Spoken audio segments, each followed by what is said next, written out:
They were designed for the battlefields of ancient Japan. Now, though, they're on another battlefield. This man has still got the samurai sword. The streets of Britain. This is 23-year-old Wayne Bates, loose and armed with a 15-inch blade. His rampage left no one dead.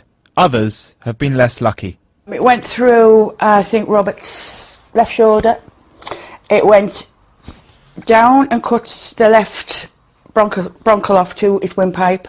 It went through the left chamber of his heart that left a wound you could get your forefinger in.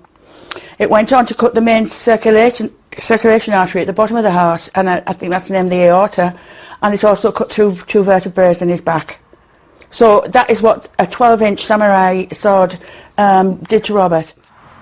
Barbara Dunn is the founder of Mothers Against Knives. It was a sword, though, not a knife, that killed her son. Robert was stabbed in the back with a samurai sword. He bled to death through his mouth. Since that day in 2003, she's fought for the weapon to be banned. Today it will be. In a government announcement expected this morning, anyone caught possessing, manufacturing or importing an imitation samurai sword will face a minimum of 6 months in prison and a fine of £5,000. Authentic swords will be exempt. They are expensive, rare and pose little threat. According to Home Office figures, there have been nearly 100 crimes involving the sword since 2003, 6 of them murders. They are easily available. One simple search reveals numerous UK-based websites all offering the swords. They're designed for collectors, but they're cheap and in the wrong hands, lethal. The new legislation, expected to be enforced from April, will outlaw all sales. He's hidden cards with the sword. It is, though, a challenge. With a ban in place, swords may just join guns in an underground but easily accessible criminal world. Mark Stone, Sky News. A disgruntled driver has attacked the motorcycle cop who stopped him with a samurai sword. Every available unit is homing in on the scene, and several are already pursuing the deadly swordsman. Despite the attack, the biker has managed to smash the rear window of the wanted car, which is using false plates. With such a violent criminal at large, everyone is in danger, and Ronnie and Roma use the hard shoulder of the M1 to join the pursuit. Simon and Chris have already caught up with the desperate swordsman as a marked car attempts to bring an end to his flight.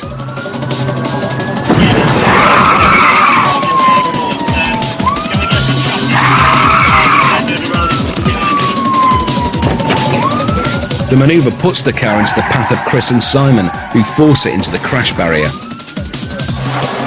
Incredibly, the violent fugitive regains control of his vehicle and, defying the danger, heads up the motorway the wrong way, directly towards Ronnie and Roma. An earlier bid to halt the car has disabled another proactive unit.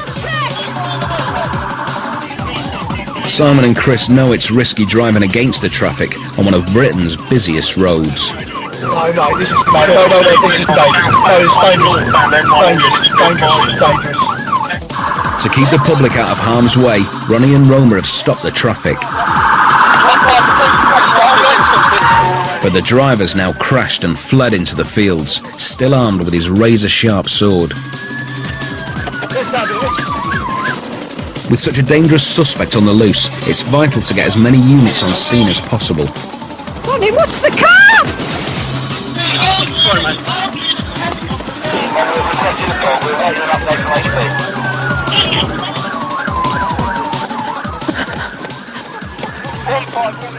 The sword is lying in the field, but the bloke is still struggling to escape. The cops think he may still be armed.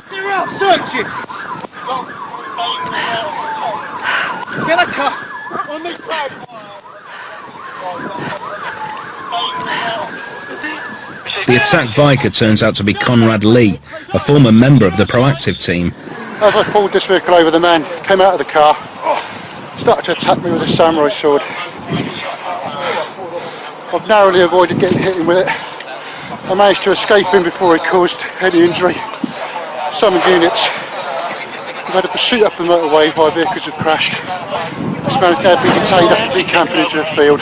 He's been arrested for the obvious offences, and luckily no police officers injured.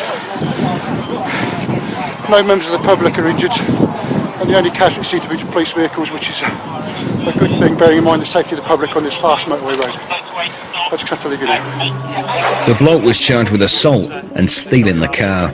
It turned out he was also wanted for a robbery where a woman was smashed over the head with a club.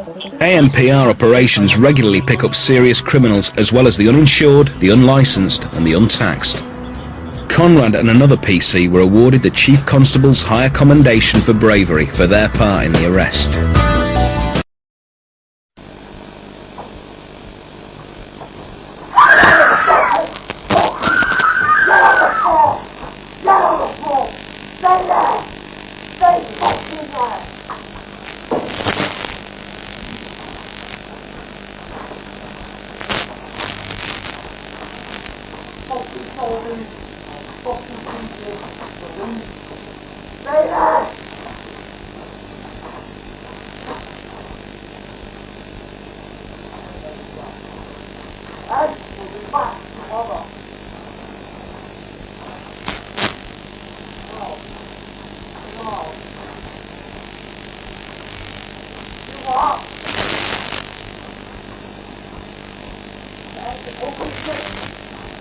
What the fuck you say? Where's the safe, lad? Open the door now! Open the door now! Get a fucking come open!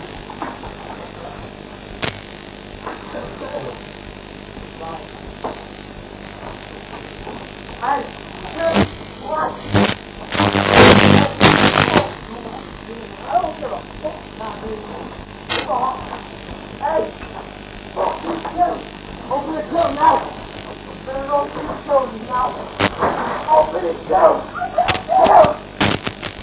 Give me a fucking mother! Go! Go!